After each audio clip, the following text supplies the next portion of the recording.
What's up guys, and welcome back to another episode of the Summer Career Mode. It's episode number 38. Lots to get through today, as always, on the back of a brilliant start for the youth. 6 games into the Premier League season, 4 wins and no defeats as well. The only team who are undefeated alongside us, though, are our first opponents today. We had them twice today, including in the Carabao Cup. We start with this Premier League as we take on the league leaders. 5 wins and a draw in their first 6 games. Yeah, we've made a brilliant start, but these guys have been even better. Such is the excellence of Arne Slot's Reds. First game with them coming to the Triangle, where so far we've won all of our games at the new stadium. Let's do it again and stay unbeaten.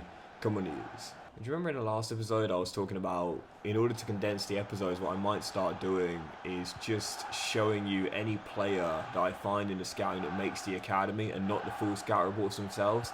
Yeah, we just had 3 more. But I didn't show you because, again, it's like, 20 seconds worth of footage. And it might not sound like a lot, but it all adds up, So I think, oh, what a ball that is by Harris to Higgins, who just couldn't beat the last man. I think what I might start doing in FC 26 is Dembele is denied by Restes and then wins a rare header and is prevented again, is just only show you any player that makes the academy. I'm just trying to find ways to condense the episodes a bit further with FC 26 around the corner. I'm even flirting with the ideas of going back all the way to the old school when I first started doing career mode and not showing you lineups anymore in the pre-game as well, because they take about 20 seconds per game. Let's say we do 8 games an episode.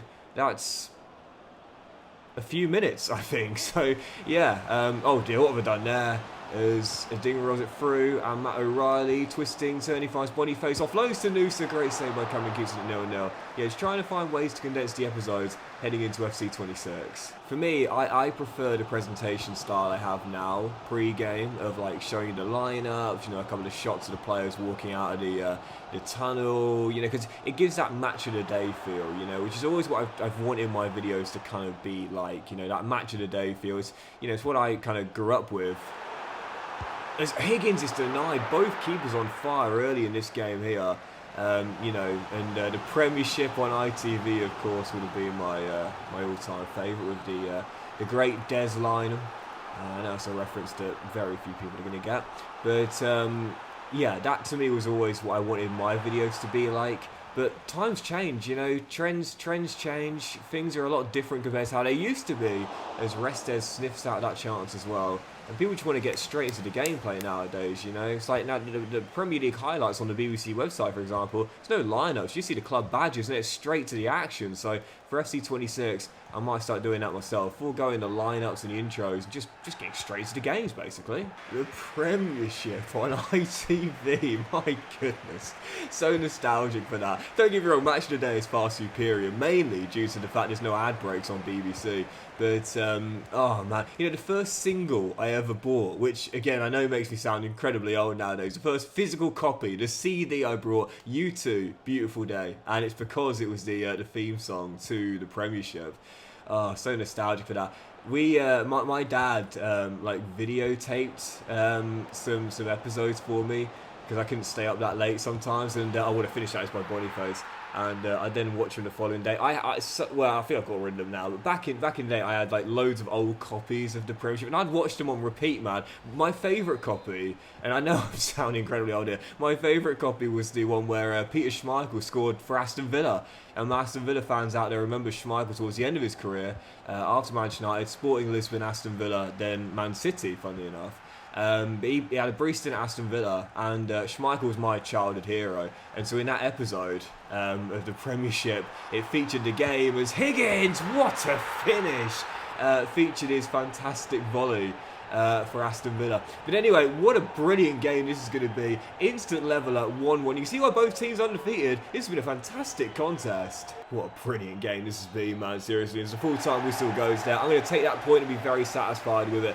The fact that we can take on Liverpool, 5 wins in 6, top of the table, undefeated alongside us, and be disappointed we weren't able to capitalise on the chance and get the win, shows the growth of this team. That is a really solid point there, and I'll definitely have that. Right, following game on the back of an international break, Brighton away from home on the south coast, heading into this one here. Again, brilliant start for Oxford United. We've just got to keep it going, man. Just got to keep it going. If we want to be a European side, the form needs to be extended for the longest possible time. 4 wins in 7, still no defeats. Let's get our 5th win here.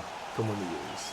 My cousin's son is obviously mad into football. He's, I think, 7 years old now, 6 or 7, and she's always saying, like, you know, he just wants to be Mbappe. Basically, he just absolutely loves Mbappe, and Ronaldo, to be fair, Cristiano even, so he doesn't really understand that he doesn't play in Europe anymore. He's at that age where he doesn't quite understand the team transfer situation, but I think he just likes to sue celebration, basically.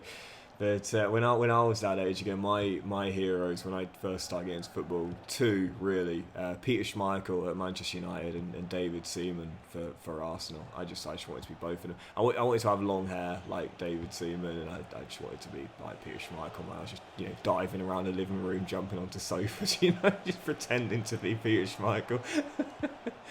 It's it's amazing with you know, seeing again my cousin's son now at that age and just thinking, do you know what, he's quite similar to me in that regard, mate. He just wants to be like those footballers. It's kind of nice when you think about that, really. Totally different generation, totally different sport now, really, let's be honest, but the kids still have the love the same, you know. As Dembele goes all the way and is denied at the near post. Again, brilliant start this for Oxford, but how long can we maintain it? Come on, don't lose this here, don't lose this. Is that a pen? Man didn't even hit the deck, and that's one of the rarest things you'll ever see, man. Malik comes into his man, and the ref gives a spot kick despite the opposition attacker staying on his feet. You very rarely see penalties given for that. And do you know what? I quite like it. As Gruder is going to beat coming into the top corner. It's rare. But it's sometimes why players go down so easily, because they often don't get the call if they stay on the field. It's the right call, but it's a rarity.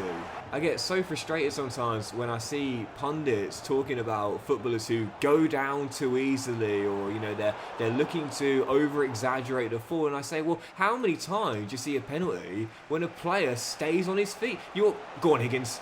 Go on, Higgins. Go on, Higgins. Oh!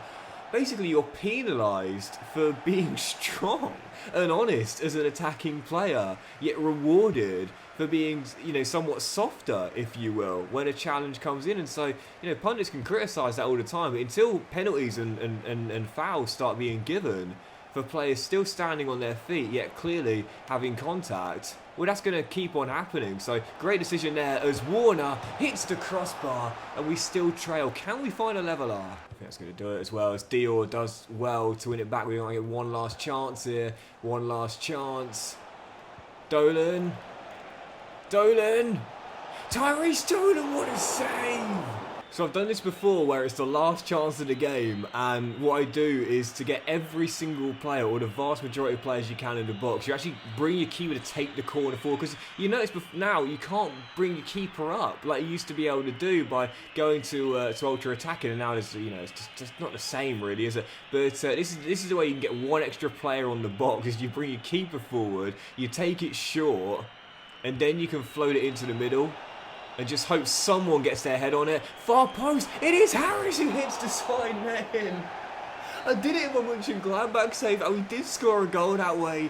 So close to one there. But that's where I needed Schmeichel at the far post for the volley, like he did for Aston Villa back when I was a kid.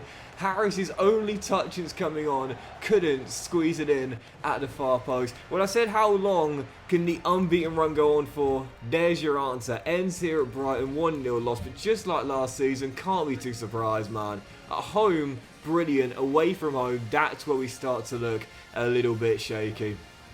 Disappointed to lose the game for a penalty, but just one of those things. Right, we'll move straight on to the following game on the back of that last one. As we always say, when you've had that first slip up, when you've had that first defeat, you just got to bounce straight back up, brush the dust off, and then put it right in the following contest. Tough one though, really tough games coming today. Next up, certainly not easy either. Arsenal at home as we try and bounce back here and get our first win on the back of none in our last two. Come on, the U's. Speaking of Arsenal, by the way, obviously, you know, really good game against Liverpool yesterday in that early season title battle.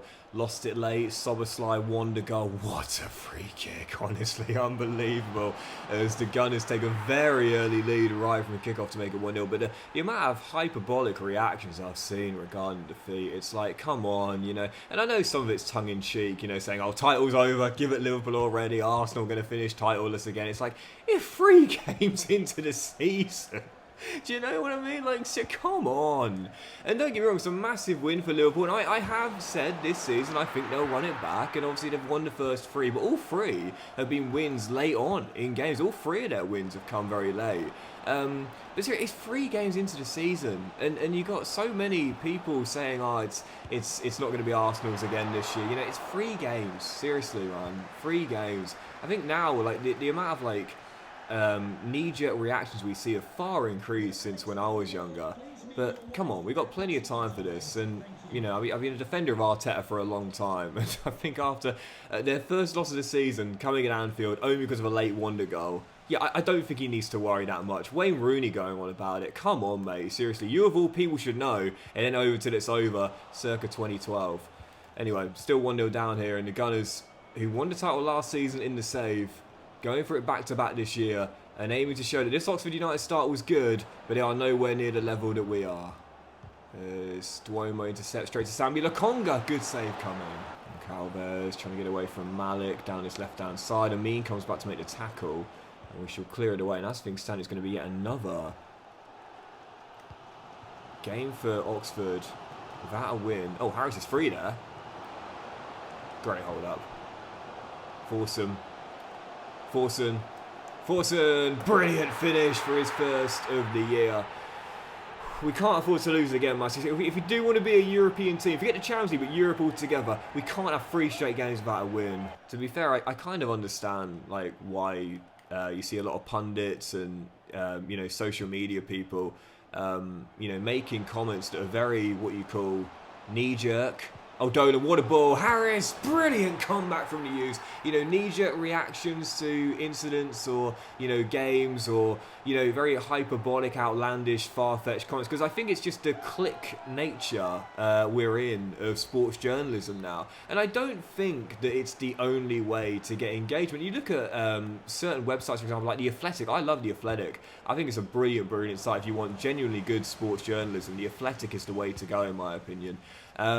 But for a lot of people, you know, they just search 1 or 2 things, or they search people that agree with them, and then they'll find them. You know, they'll find them now. Just the amount of, you know, sports pundits that are online and social media commentators as well. I think now, in order to get the clicks, in order to get the engagement, in order to get the traffic, and thus the ad revenue that comes with it, you need to be more dramatic, if you will, in your opinion making. Anyway, here's a dramatic comment. Oxford United, can we make the Champions League for next season? Oh, here we go. I wonder what pundit's going to be saying that. 27 on the clock. Gunners are going to get back on level terms. Saka gets around Dior. Brilliant save by Cumming.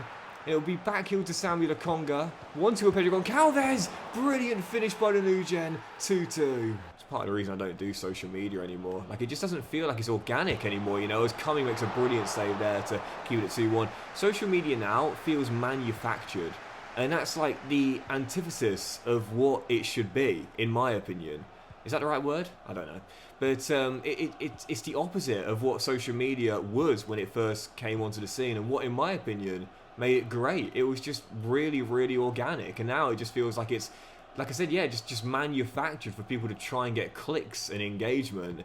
And that's why I don't do it anymore, man. Like, I've got an Instagram. If you want to follow me on there, you can. Again, I just normally just repost, like, you know, football reels or basketball reels or something. But yeah, now I don't know. It just does feel like the way that sports journalism is going. And to be fair, a lot of journalism in general not just football. Anyway, I'll take the point there. That's 2 really solid points against what will be title contenders this season. Are we title contenders? Not too sure about that, especially on the back of no wins in our last 3 games. And I don't see that changing here as well. Following contests in the week, Liverpool once again, but this time in the EFL Cup. And I would have a couple of stars out there, but for the most part, rotated lineup here. Brilliant start in the Premier League, and I don't want to stretch us too thin going after other competitions as well. Liverpool in the Carabao Cup, and we'll see what happens here tonight. You've got a few starters out there. You've got Teddy, you've got Amin, you've got Dembele, but yeah, what I don't want is our chance at a top 7 place to be compromised by trying to go far in the cup as well. I like to use this phrase, one got to go. One got to go when you're chasing something in a season. Only the very best can go for all of them, and we're not the very best by a long shot. So yeah, if something's got to go this season, of course we'd prefer it to be the Carabao Cup, and at some point you might need to decide between the FA Cup and the Premier League as well. If that does end up being the case, well, it'll depend on where we are in the Premier League. Like, if we've got a chance at a top 6 place, well, whilst I'd love that FA Cup run, it's going to have to be sacrificed for another year to try and stay in a European position in the Premier League, as Warner almost got ourselves in front right before the break. But there's a chance tonight. There's a chance to make it through. Still 0-0 for now, but to be fair, we've looked a better team in this first half. Know where you are. Like, seriously, it's something I love to repeat to myself at times. Like, you've got to know where you are in your journey, because we're all at different points, and that's totally fine. But, like, you know, we're not a team that can go for a domestic treble yet. Like, I don't know what hours. We're not a team that can go for a domestic treble yet. We're not a team that can go for a domestic double yet. We're barely even a team that thinks they have a chance at a single. As Goodrum steps in field, and Tyler bends in the opener. But you know what? We do have a chance at a single this year. It won't be the Premier League, but the FA Cup or the Carabao Cup. I do believe this year we can go far. I've said I want my first semi-final appearance. We'll get through this, and we'll be 1 round away. Brilliant finish by one of the OGs, and Oxford are in front at Anfield. Boniface trying to get through. And our back line tonight, our makeshift back line has been brilliant. Schwerman and Masengo are our centre-half duo. They've kept hold of Victor Boniface really well. Although as O'Reilly pokes it through there, Noosa does find a leveller. Liverpool finally break through and equalise. So I've pushed Teddy up for the final few minutes, because sometimes he can provide some magic when I put him further forward. I prefer him at DM, but he's that kind of player who... Do you know who he reminds me of? At the start of the save, I said Ramirez. Oh, what a ball. That's what I mean. Yes, come on! But I'll tell you who else he reminds me of. Speaking of Liverpool, and this is high praise indeed, the great Steven Gerrard. What a ball that Stevie G would have been proud of, and the use of one at Anfield, limbs in the away, and this is brilliant. Oh, no, don't lose it right from kickoff. Oh, and the shot by O'Reilly goes just wide. And that is going to do it. The U's stun Anfield silent and progress through to the quarterfinals of the Carabao Cup. Teddy Lowe, yeah, he does remind me a lot more of Steven Gerrard, you know. And that is a brilliant ball, brilliant finish, and we are into the quarterfinals. Let's see what we got. I feel like I'm really throwing it back to the old school here with some of my references, but like Steven Gerrard, to me, one of the all-time great Premier League players, and it always frustrates me a little bit that a lot of people only associate him with the infamous slip against Chelsea, and obviously the nickname Slippy G or whatever. Listen, that one moment should not overshadow his glittering, illustrious career, and you know, he more than anyone else, I think he's got a record as saying he'll never get over the fact that he wasn't able to win the Premier League with Liverpool. He's been joined against Bournemouth at home, who funnily enough are going to be our next opponents today away at the Vitality, but genuinely one of the greatest players I've ever watched. So many amazing moments in his career, and if Teddy even becomes half the player Steven Gerrard is, we've got a certified world star on our hands. Right, following game, it would indeed be Bournemouth, but not in the Carabao quarterfinals, but in the Premier League away from home. No wins in our last 3 in the league, but heading here to the Vitality, hopefully we'll get back on track here with a big 3 points and get ourselves back in the top 4 after what's been a really impressive start to the season. Following contest, Bournemouth away on the South Coast. Do a couple more today. Come on, Hughes. I have to go before the break. Still 0-0 on the South Coast. Bournemouth this season struggling out of the blocks in the bottom 3. So these are the games where, even though we're away, we've got to get back to winning ways. If we do want to be a top 6 team, These are the games you can't slip up in, man. But a really tough start to the game. The goals have definitely come at a premium start this season off, despite our great start. We've not been scoring many, but this is a chance. And for Max Aarons, he's going to take it. It always seems to be the way, man, whether it's Football Manager or career mode. When a player plays against his former team, he always seems to have a stormer and often get a goal. His first for the U's, and what a shocker, it comes against Bournemouth. It's a phenomenon that normally happens in Football Manager, but sometimes can in CM as well. I don't think there's anything coded into the game, but it is just one of those things which is incredibly coincidental. Like, whenever a player takes on their former club, they always have a storm. And I'm sure you guys have seen it, particularly in FM as well. It's like, you got a striker who hasn't scored in 7 goals, but he signed from your team. You sold him there. And what happens in the following game? He puts a brace past you. Like, it just always seems to happen, doesn't it? But 9 after the restart, and it's right back. Max Aarons getting his first for Oxford as Duomo wins it back. High up the picture, he needs a teammate. He's got one coming forward in Higgins. This should be 2. It's Michael Higgins who takes his time and probably gets Oxford back to winning ways. If we are to be a top 6 team, we can't allow poor form to become a regular occurrence. No wins in 3, we're getting back on track tonight. Adieme turning on the afterburners to try and beat Max Aarons. Cook rolls it through to Kluivert. And there's Rowe coming interception. Kai Havertz now with Bournemouth. Drills one in bottom corner. 12 to play. The German gets them back in it. Chance for Bournemouth. Oh, I love this guy. I love the amount of times this guy wins the ball back high at the pitch. I was going to say one final chance for Bournemouth. Higgins said, no, I'm going to win it back, keep holding the ball. It will drop to Luke Harris. There's the dagger with a brilliant strike. And that all comes from the effort from Higgins, man. I often talk about it. You can't teach it. You've either got it or you don't. That persistence will pay off in time, I'm telling you. And it often does when Higgins is nipping at the toes of opposition defenders. Love it, absolutely love it, and it is going to be back to winning ways for the U's with a fantastic performance away on the South Coast against Bournemouth at the Vitality. Brilliant win, back-to-back victories in all competitions and no defeats in our last 3 as well. The U's have definitely stabilised. Right, we'll do one more game, we'll end on this as well. Brilliant games today, man, and let's hope the final one today is as well. Most importantly, another 3 points for the U's. Back at the triangle where we are still undefeated this season at the new stadium. Let's make sure that stays this way as we welcome Eddie Howe's Newcastle United. Yep, pretty tough start for them in real life, but heading into this one, they will be a European rival of ours. Let's make sure we get a big 3 points here. Come on, the U's. Sorry about the glitch in the lineups, by the way. I had to pause the game to go and answer the door. Why am I like the concierge of my house share as Isak is denied by coming? I swear, man. Like, I don't get many parcels delivered, but my housemate seems to get one every single day. It's always me that's got to go and get it. I'm the furthest one away from the front door. Like, seriously. Anyway, speaking of Isak, who saw it this morning, man? It's deadline day today, of course. Liverpool having that bid accepted. Oh, man, as Dolan gets away. Can they be stopped this season as Tyrese opens the scoring with their amazing attack, now adding one of the best strikers in European football as well? Well, I don't know, but in the save, he's still here. He pretty much always scores against me, but today, Cumming denies him. Dolan opens the scoring. Oxford in front. My mate's a big Newcastle fan. Doesn't live in the northeast anymore, but he goes to quite a lot of away days.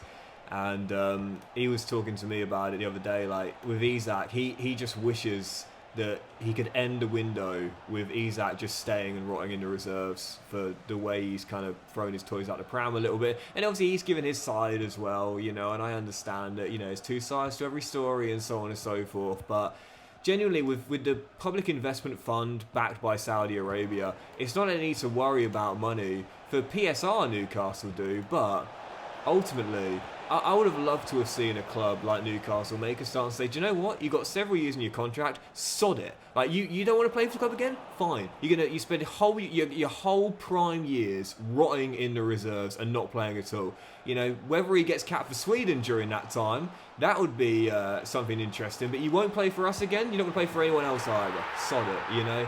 It would be very interesting to see a club take a hard-line stance in that regard for one of the best players in the Premier League right now. Didn't happen though. He's on his way to Liverpool, and to be fair, for what they're getting, Voltemade, really good young German striker. Who, by the way, his Instagram account, you know I love fashion, man. He's got drip No doubt about that. And Visser looks like he's on his way to Newcastle as well. To be fair, for Newcastle, they've had a very tough window, but I have to give them a lot of credit, to be fair. They have definitely made the best of a very tough situation. You got to give the Magpies credit for that. There's Higgins. Looks to roll through Dembele. And what a start this has been for Oxford United. 37 minutes in, 3-0 up on the Magpies. European football at the Triangle next season, based on this display, absolutely. Obviously, again, with the Isak situation, it's, you know, it's two sides to every story, two sides to every coin. So, like I said, you can't. It's Dembele is foul, and that's a penalty for Oxford as well. You can't just take one person's side when it's he said, she said. It's very, very difficult to know what's truly right and wrong in that regard. So that's why I guess it's best for Newcastle just to have the clean break and sell, even if it does come to a rival in the Premier League 2, as Karamoko makes it 4. But, yeah, very difficult. But let's say hypothetically that there was no gentleman's agreement between Isak and the board. Because, again, it's he said, she said. We don't know if there was anything definitely said or not. Isak's just saying there was. But let's say there definitely wasn't, and he just threw his toys out the pram altogether. It would have been very interesting to see a club just say, do you know what? You're not leaving. If you don't want to play, fine. You're not playing either. You're going to waste your entire career just sat in the under-21s. But like I said, it's for Newcastle's best interest, it is best to sell. At the start of the season, the board gave us a very ambitious request of finishing in 5th place in the Premier League. And at first, I scoffed at that ambition, thinking we're not ready for that yet. But based on our start to the campaign and this brilliant win against Newcastle, a statement made today, Oxford United genuinely are a threat to consider for a top 6 finish in the Premier League. But that will do it for today's episode of the Summer Career, guys. Big fan of you watching. Hope you've enjoyed it. If you have, then please do drop a like. Much love to you all. Have a fantastic day. I'll return in the next one with more games in the Premier League, aiming to build on these brilliant back-to-back wins and stay in a European place. And we'll have the Carabao Cup quarter-final home to Bournemouth, with that chance of reaching a semi-final for the first time in the save as well. Have a great day, guys. Much love to you all, and I'll see you for the next episode of the Summer Career Mode very soon.